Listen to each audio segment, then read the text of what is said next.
Blockades on Canada-US border continue as protests swell. Hours after removing their vehicles blocking a key US-Canadian border bridge, protesters opposed to COVID-19 vaccine mandates continued to block traffic, outsiting the bitter cold early Sunday.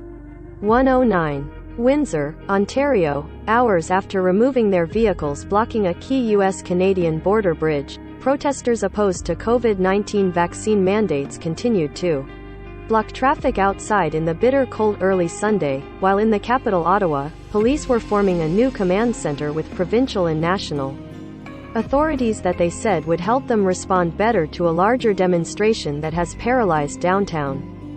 The tense standoff at the Ambassador Bridge linking Detroit and Windsor, Ontario, eased somewhat Saturday when Canadian police persuaded demonstrators to move the trucks they had used to barricade the entrance to the busy international crossing. Early Saturday evening, crews set up concrete traffic barricades along the highway, but protesters reconvened nearby, with reinforcements, and were still choking off access from the Canadian side, snarling traffic and commerce. About 180 remained late Saturday in the sub-freezing cold. In Ottawa, the ranks of protesters swelled to what police said was 4,000 demonstrators.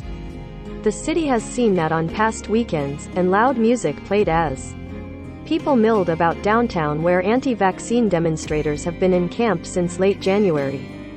The protests at the bridge, in Ottawa and elsewhere have reverberated outside the country, with similarly inspired convoys in France, New Zealand and the Netherlands, and the U.S. Department of Homeland Security warned that truck convoys may be in the works in the United States. An ex-cabinet minister in Canadian Prime Minister Justin Trudeau's government took the unusual step of calling out her former federal colleagues as well as the province and city for not putting an end to the protests. Amazingly, this isn't just Ottawa. It's the nation's capital, Catherine McKenna tweeted. But no one, not the city, the province or the federal government can seem to get their act together to end this illegal occupation.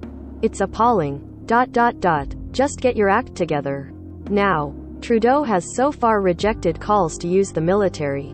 The Prime Minister stressed that border crossings cannot, and will not, remain closed, and that all options are on the table, Trudeau's office said in a statement late Saturday after he met with senior officials. Trudeau has called the protesters a fringe of Canadian society. Ottawa police said in a statement late Saturday that a joint command centre had now been set up together with the Ontario Provincial Police and the Royal Canadian Mounted Police. They said that would beef up enforcement capabilities that had been limited by safety concerns arising from aggressive, illegal behavior by many demonstrators, limited police enforcement capabilities. Police earlier issued a statement calling the protest an unlawful occupation and saying they were waiting for reinforcements before implementing a plan to end the Ottawa Mayor Jim Watson declared a state of emergency last week for the capital, where hundreds of trucks remained in front of the Parliament buildings in. Demonstrators have set up portable toilets outside the Prime Minister's office where Trudeau's motorcade usually parks.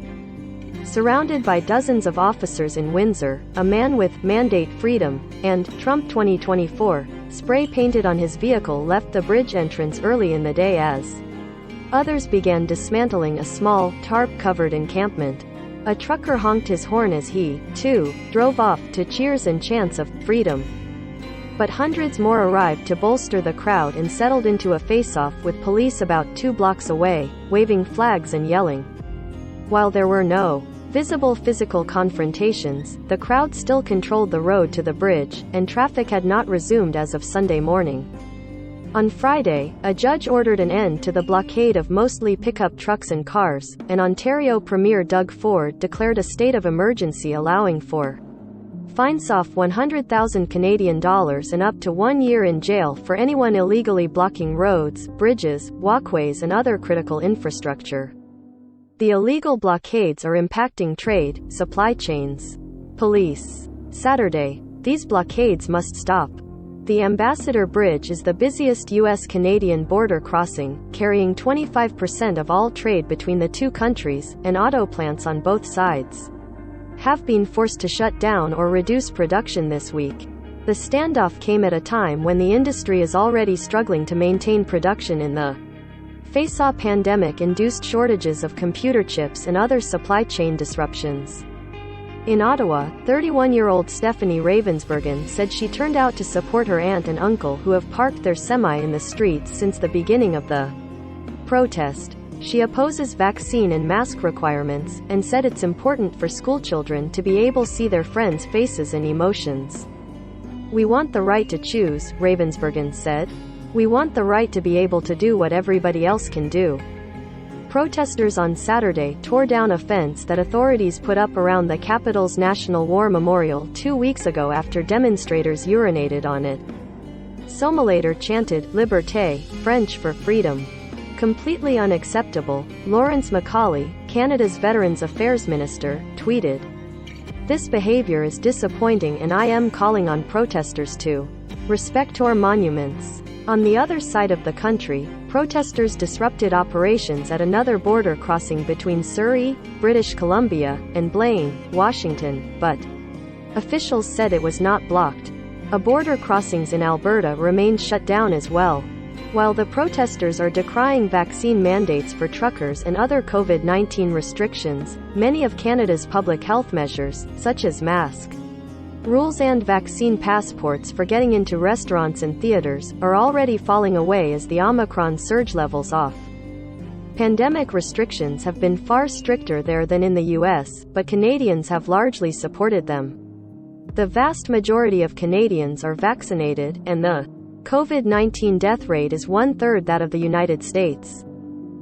Householder reported from Windsor, and Gillies from Toronto.